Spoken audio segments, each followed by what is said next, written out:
جو واقعہ کربلا جو ہمیں سننے میں ملتا ہے تاریخی پس منظر میں، اس کی آپ کچھ وضاحت فرما دیں۔ جی ضیاء بھائی، یہ سب سے اہم جو سوال ہے اس مہینے کے حوالے سے، کیونکہ ساری جو بنیاد ہے اسی پر کھڑی ہے، یعنی واقعہ کربلا ایک المناک، ایک دردناک واقعہ تھا۔ اسی کی بنا پر سوگ اور اسی کی بنا پر ماتم اور یہ سارے معاملات اس محرم الحرام میں جو ہمارے ہاں رائج ہیں۔ اس واقعے کی حقیقت کیا ہے؟ دیکھیے، تاریخ میں بہت زیادہ تبدیلی رونما ہوتی ہے، لوگ کر دیتے ہیں تاریخ کو مسخ کرنا جسے کہتے ہیں۔ ابھی پاکستان بنے ہوئے 70 سال ہوئے اور پاکستان کی تاریخ بھی مشکوک ہو گئی۔ کچھ لوگ کہتے ہیں کہ قائد اعظم محمد علی جناح جو تھے وہ پاکستان کو ایز اے سیکولر ریاست بنانا چاہتے تھے، وہ سیکولر تھے اور ان کے بیانات بھی پیش کیے جاتے ہیں اس حوالے سے۔ اور کچھ لوگ ایسے ہیں جو کہتے ہیں کہ پاکستان جو ہے نا ایک مذہبی ریاست ہے اور اس کی بنیاد لا الہ الا اللہ پہ ہے، توحید کی بنا پر رائے پائی جاتی ہیں، اور اس پہ میڈیا پہ بھی بہت زیادہ بحث پچھلے دنوں رہی ہے۔ تو آپ اس سے اندازہ لگا سکتے ہیں کہ 70 سال میں ایک تاریخ کو کتنا مسخ کر دیا گیا۔ ہمارا بھی یہی موقف ہے کہ پاکستان کو لا الہ الا اللہ کی بنیادوں پہ بنایا گیا۔ ہمارے بزرگ کئی ابھی تک زندہ ہیں، کچھ ابھی پچھلے دنوں فوت ہوئے، کچھ پچھلے سالوں فوت ہوئے، جنہوں نے خود یہ سارا سلسلہ اپنی آنکھوں سے دیکھا، مشاہدات بیان کیے، اپنے جذبات بیان کیے اور اپنی قربانیاں بیان کی کہ وہ ساری کی ساری لا الہ الا اللہ کی بنیاد پر تھی۔ لیکن اب ایک پورا ایک پروپیگنڈا میڈیا پہ کھڑا ہو گیا ہے، جو مطلب کچھ لوگ ایسے، کچھ ہمارے صحافی ایسے ہیں جو اس بات کو مطلب ایسے اپنے جو دلائل ان کے پاس ہیں ان کی بنا پر یہ ثابت کرنا کوشش کرتے ہیں کہ پاکستان کی بنیاد مذہب پر نہیں تھی۔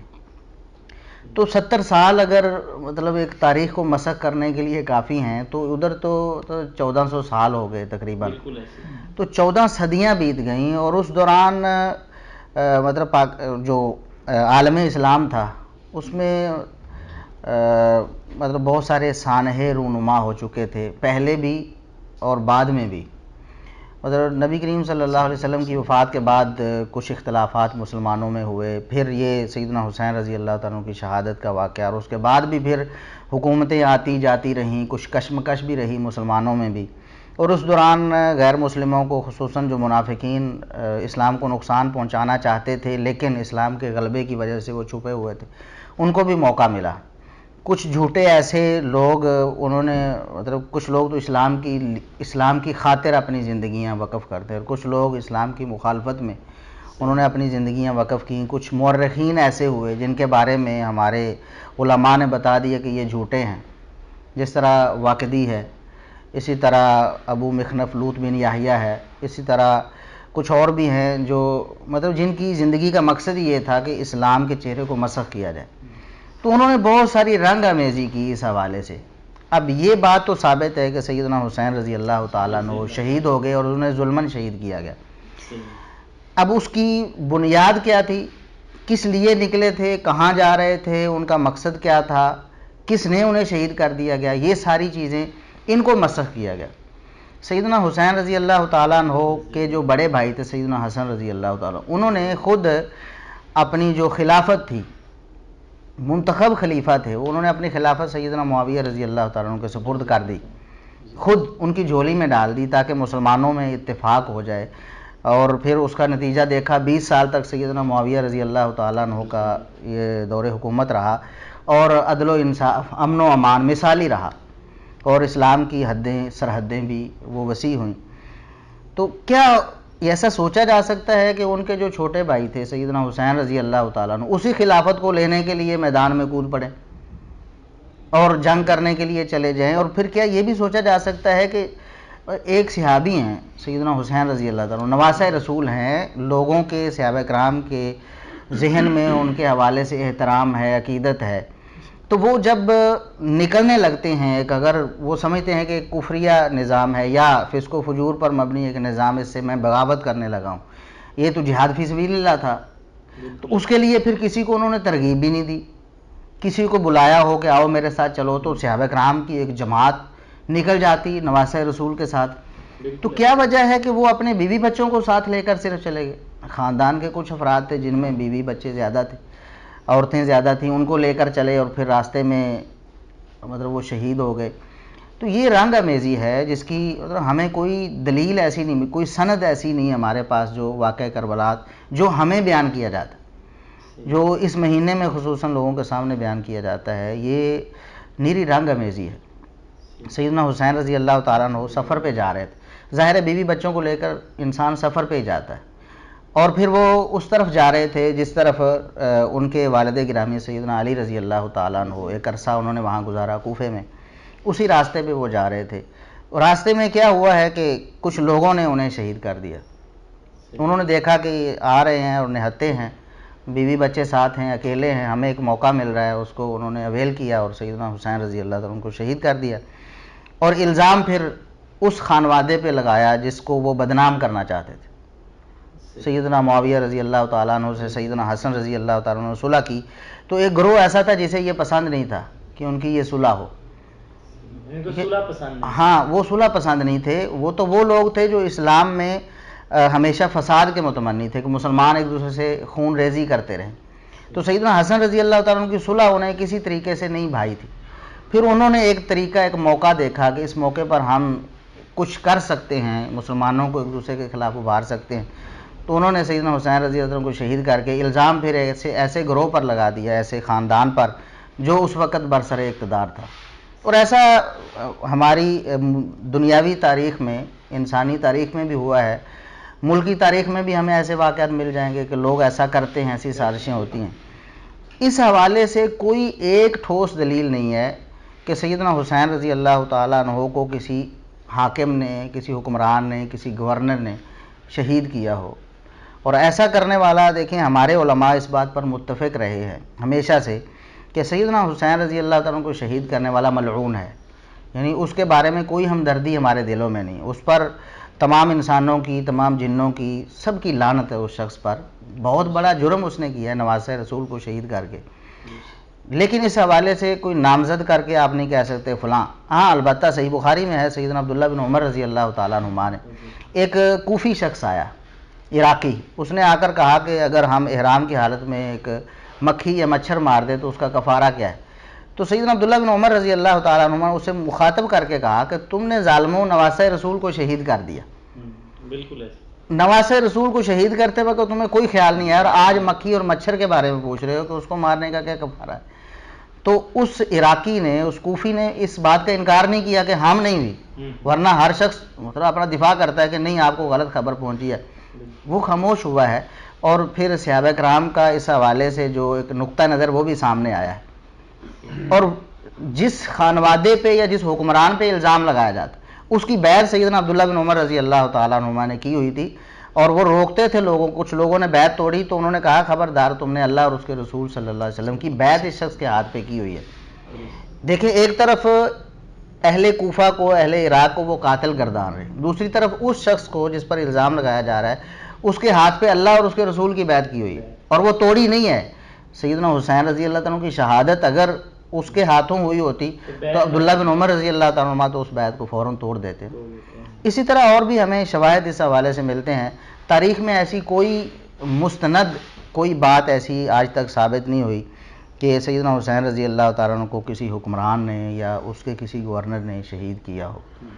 تو یہ ایک اس کا پس منظر پھر جوڑتے ہوئے ظاہر ہے کہ کچھ لوگوں کا مقصد ہے کہ نبی کریم صلی اللہ علیہ وسلم کے جو جانسار صحابہ تھے ان کے بارے میں لوگوں کو بدظن کیا جائے۔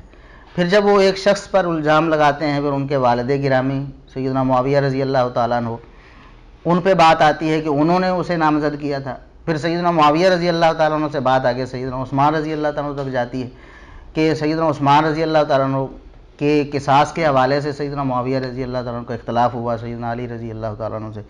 تو پھر آگے بات چلتی چلتی تو اس مہینے میں افسوس کے ساتھ کہنا پڑتا ہے کہ سیدنا ابو بکر رضی اللہ تعالیٰ عنہ، سیدنا عمر فاروق رضی اللہ تعالیٰ عنہ، سیدنا عثمان رضی اللہ تعالیٰ عنہ، ان پر بھی تان کی جاتی ہے۔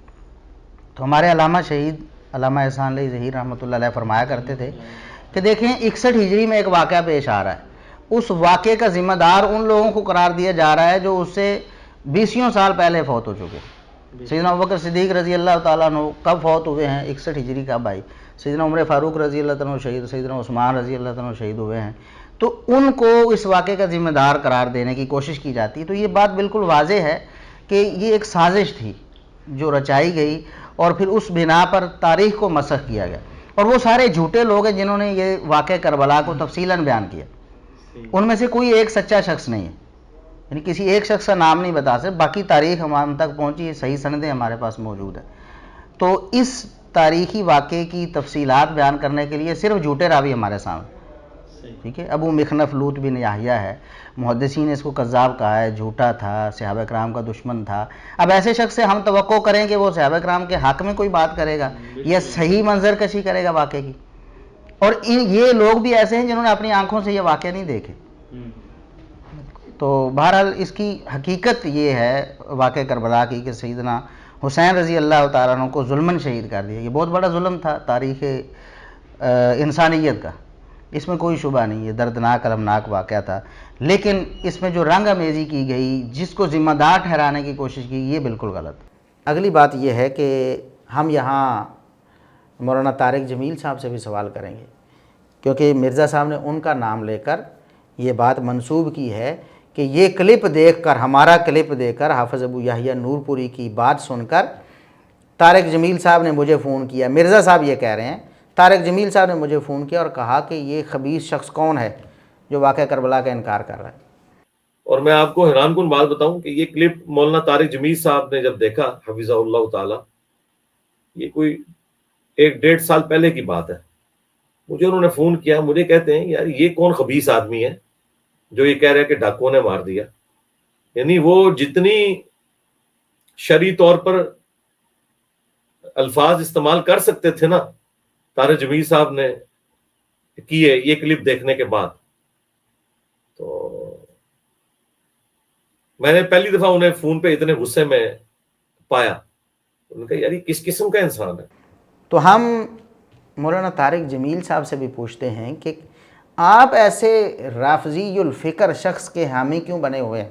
آپ اس سے ملاقاتیں کیوں کرتے ہیں؟ آپ نے ملاقاتیں کی، پھر یہ اس نے ایسا تاثر بارہا دفعہ دیا کہ طارق جمیل صاحب جو ہیں میرے موقف کے حامی ہیں. آپ کیوں نہیں کھل کے سامنے آتے؟ دنیا کی شہرت اور یہ سارا کچھ یہ کہاں لے کے جائیں گے آپ؟ آپ کیوں نہیں کھل کے آتے ان دشمنان صحابہ کے خلاف؟ کیوں نہیں بولتے ان کے خلاف؟ آپ ان کو جفیاں ڈالتے ہیں، رافضیوں کو بھی، صحابہ کو گالیاں دینے والوں کو بھی آپ جفیاں ڈالتے ہیں، اور پھر اس مرزے کے بھی آپ سپورٹر بنے ہوئے ہیں.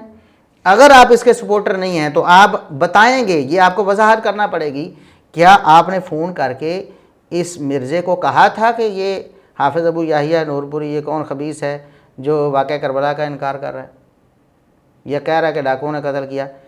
آپ نے ویڈیو سنی اور ڈاکو کا لفظ آپ نے سنا تھا؟ اس میں نہیں سنا تھا تو آپ نے کیوں کہا کہ یہ خبیث ہے؟ مجھے آپ نے خبیث کہا؟ اور اگر آپ نے نہیں کہا تو آپ کو وضاحت دینا پڑے گی کہ یہ دجال جھوٹ بول رہا ہے، میں نے ایسا نہیں کہا. اب ہم انتظار کریں گے، اور مولانا طارق جمیل صاحب کے جو حواری ہیں، جو ان کے ساتھی ہیں یا ان کے قریبی ہیں، ہم ان سے بھی گزارش کرتے ہیں کہ اس معاملے کو ضرور اٹھائیں اور ان سے جواب لیں. ہم جواب لینا چاہتے ہیں اور لے کر رہیں گے. کیا انہوں نے واقعی یہ کہا؟ اگر کہا تو کیوں کہا؟ نہ تو ڈاکو کا لفظ بولا، نہ واقعہ کربلا کا انکار کیا، تو انہوں نے خبیث کیوں کہا؟ اگر نہیں کہا، مرزا صاحب نے جھوٹ بولا ہے، تو طارق جمیل صاحب کو اس کی وضاحت دینا پڑے گی، اور دینے کے پابند ہیں، بلکہ یہ مرزا میرے اوپر جھوٹ بول رہا ہے.